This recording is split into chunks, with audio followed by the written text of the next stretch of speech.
Welcome, YouTube friends and family, to today's edition of the Wellness Homesteader. So, y'all, I'm not rushing the holiday season. However, time has a way of passing by very, very quickly. And if you're an at-home crafter or you like to recycle items and you may need supplies like certain colors of chalk paint or dollar store type decorations to create something else out of, now is actually the time. So I have a very, very small Dollar Tree in the next town over. That's my closest one. And they virtually never have anything related to fall or Halloween except some dried flowers. I think every Dollar Tree can be a little different. There is another one that is about 40 minutes from me that pretty much has everything. I'm trying to stay out of there. But what are we going to do today? Well, it's finally time to do our first Halloween craft. So in honor, y'all, I didn't wear the pumpkin earring. Sure as I do, I'll have to run to the store and people be like, well, you dressed up for fall. But I do have on one of my summery type pumpkin farm shirts. It just says Farm Fresh Pumpkins, you know. Who knows where it came from? I have a lot of t-shirts with a lot of sayings. So this is actually a fad of last year, or viral. We called them fads in my days. Peace and love for the 60s. But at any rate, I could not find the one item that you had to have. I couldn't find the right thing. So what am I talking about? Well, stay tuned and you can find out.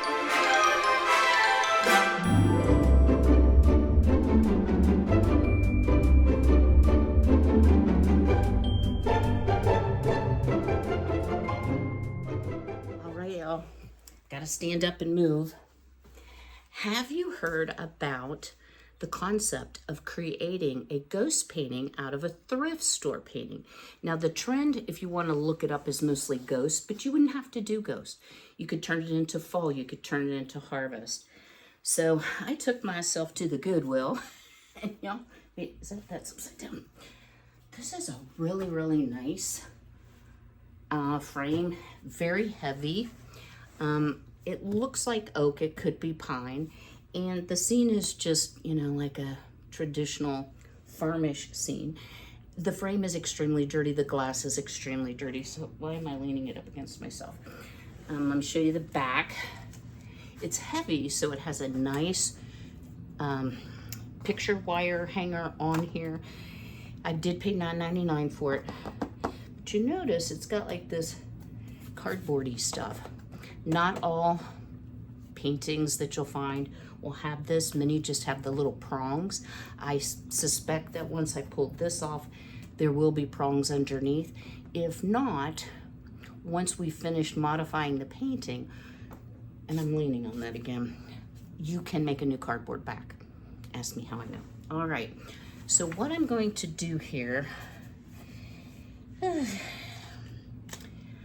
I'm going to use just like a pocket knife. This was a Christmas gift for my son, and some of you might be like, really, you got a knife? I was so thrilled because I really needed one. This thing's extremely sharp.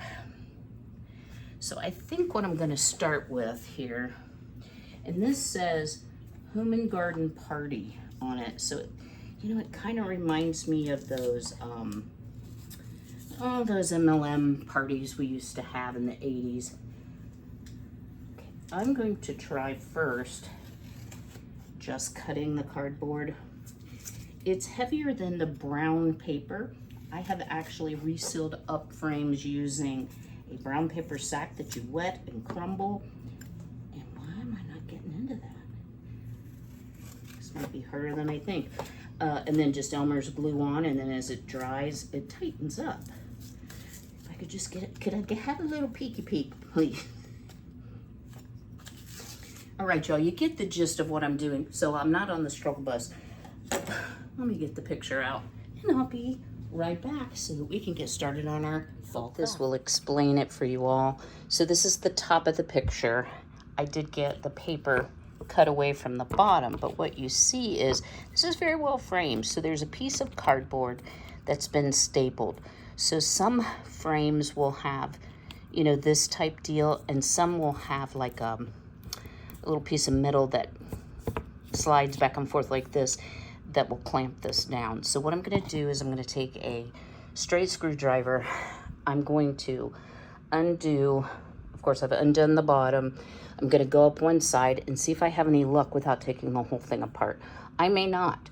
And it's not that hard to take it apart. You probably won't run into this with most things that you get at the thrift store, but this is exceptionally well made. So here's a little trick as well.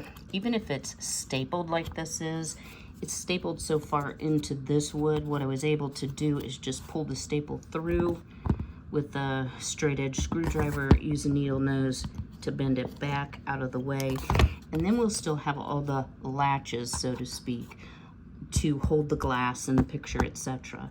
Now, I will probably do something to cover up the back, but the last time I checked, people don't look behind your pictures. They just admire your artwork. I'm sweating already, y'all. So once I got the backing off, you can see it right here. Two sides, then I could kind of just pull it and the staples will pull through. I did not have to take off the wire. It certainly could have been taken off and reapplied, but worked it out. So here's what I'm left with. I'll show you all. This is a double matted, actually, at least a double matted, if not 4. No. But the back of the picture is sealed with a cardboard. So I don't want to take all that off. So I'm just going to have to be really careful not to get anything on the mat. You could use like blue painter's tape. I have some. I may go ahead and line that across the bottom. So here's a better look at the picture. So this is obviously a summertime picture. It won't be when I'm finished. So what I looked for was some trees, a building, a more rustic look that could be made spooky. You can see the shading on these items, you know, turn things a little more creepy, and that's the stuff that I like. We can turn this into pumpkins or fall mums, cover up these little spring flowers, maybe have some leaves coming down. I mean, the possibilities are endless. And with this sky being so muted, it could almost be like a moonlight. You could put a big moon up here. I don't know what I'm gonna do. I'm gonna have to wait and see what my brain wants. So if you're like, I don't get it. Let me show you. Y'all, I should stay off of Pinterest. This is probably the easiest way to show you. So I just searched for, you know, painting ghost on thrift store paintings on TikTok. This was a TikTok one where they changed the leaves. There's a little ghost peeking out. I thought these were just adorable. Oh, Lordy, what did I just do? Here's another that's also super cute. You know, a little black cat, the ghost. Put some candles in the window, or you can put a ghost on the porch, whatever floats your boat. And they've done fall leaves and pumpkins. And then I have too many devices, y'all. Oopsie, got on TikTok. How'd I do that? This I thought was also really, really neat. When you take it from a spring garden picture to a very fallish picture, there's a crow. Oopsie. Crow here, a ghost, lots of pumpkins. And then the final idea, let's see here, or the final one. I guess I have to go this way. Oh, why won't you open? Oh, I just opened you. Y'all, I got too many things up. Okay, here we go. So this one to me is a little less attractive. They did a good job on the foliage, but the ghosts, I don't know, maybe just too many ghosts for my taste. But it'll give you an idea of what you can do with your painting and your imagination. Artiste, I'm not. My sister is an amazingly talented artist. I am an artist wannabe, I guess, with my crafts. I'm more prone to doing crafts than I am like creating something out of my imagination. I've done a few paintings. So what I'm going to be using is I have 8 bazillion brushes, y'all. Just a little bit of everything for my crafts. I have acrylic paint and I have a chalk paint. One downside is this is really slick, and I'm it's a print. I'm hoping that the paint will stick to it. If not, you'll never see this video. Just saying.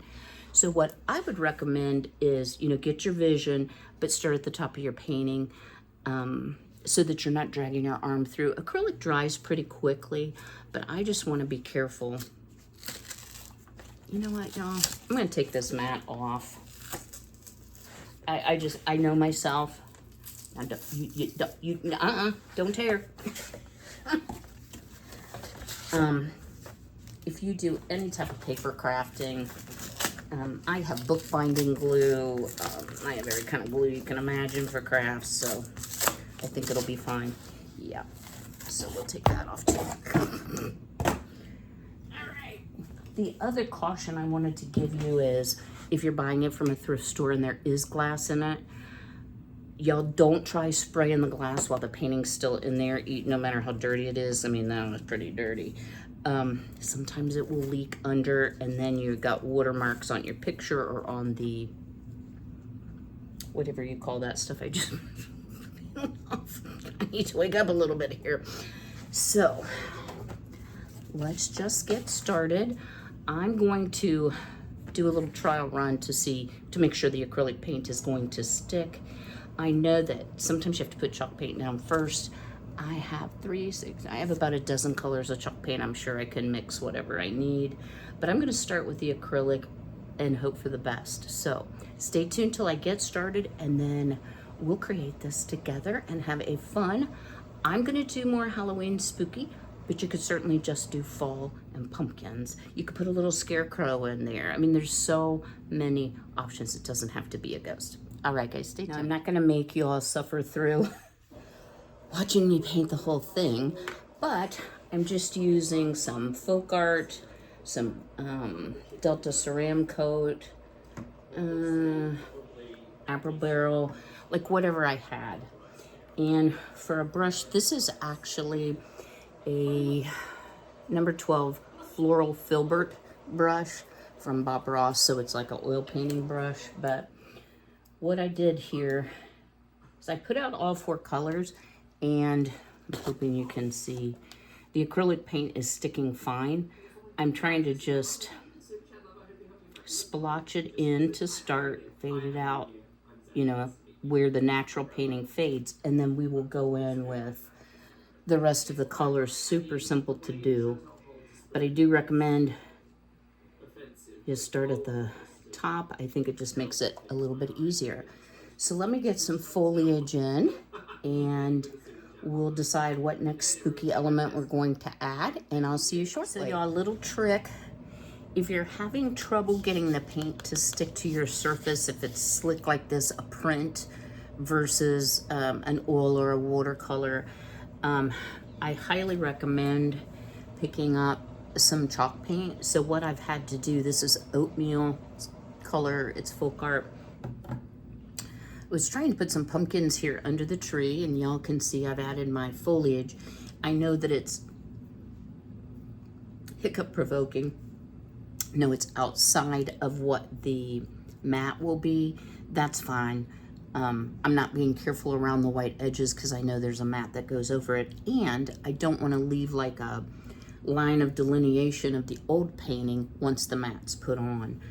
But what I'm finding is you have to use the, I don't know if y'all can see how it's kind of lifting. You gotta let that paint dry pretty well underneath, and the chalk paint, and then you can use acrylic over it. So I'm just gonna take a pause here, and guys, I'll do a little bit more. I just wanted to share that with you before I forgot it. I'm not sure, this may take me a couple days, and I need this video for tomorrow. I've been a little bit lazy, but let's take an intermission here and let me share something with you. So Thursday, y'all, is my 4-year anniversary on YouTube. I can't even believe it. And there's a little over 7,000 of us now. I know not everyone watches regularly, and I appreciate any views that I get. So I want to have like a really fun video for Thursday. I do have a little clip. I'm not going to spoil it. it might involve Mr. Steve, who was here over the weekend to help me do a few things. So got a really cute video there. But I definitely hope that you'll join me on Thursday. I was thinking about doing a live, but I haven't decided yet. So maybe I'll decide by the end of this video. So I just purchased, you know, like a set of these chalk paints. It does seem to be once you get that layer of chalk paint on, then the acrylic will adhere. Same true if you want to do like a vase for Halloween. I saw one painted like a candy corn. I need to stay off Pinterest. And she just did chalk paint over the whole vase, and then she could stripe it, and it turned out really nice. So this may take me a little bit, but I'm going to get back at it. Well, y'all, still have a little paint on my fingers, but I finished, and I'm anxious to show you what I was able to transform a run-of-the-mill type picture into something kind of spooky and spectacular. Again, you could use fall things, you know, put a scarecrow, a wood pile. There's so many options, you know, just limited to your imagination. I ended up using acrylic, chalk paint, both, and then I did some Sharpie, dude. And I'll show you. So again, no artiste here. Sorry about the glare. Let's see if I can tip you down. Okay, there we go. So what I did was change the green foliage to all, you know, fall color changing colors, earth tones. I did kind of highlight the roofs, and I like that look because the roofs didn't fit with the rest of it. I don't know. Drew a few bats on with a Sharpie, a black cat, some pumpkins over here, and some pumpkins in the wagon. So what do you think? How did I do? I think for a $10 craft, because I already had all the paint, this was well worth a few hours of enjoyment. So stay tuned for a moment for some final thoughts. Well, I hope you enjoyed a change from the endless tomato canning. Y'all, that's all I've been getting done. Harvest can. But I'm very grateful for what I do have. So drop me a comment below. Are you going to try to do this on a Goodwill or a thrift store find? I just think it's so fun. And you could, even if you could find small ones, the grandkids can do their own embellishments. I think it would be a fun craft. So I will see you on Thursday, and at this point it'll be pre-recorded video. If it changes, I'll put a note in the community tab. All right, guys, until I see you again, don't forget to smash the like button. Be healthy, be well, be blessed, and take care.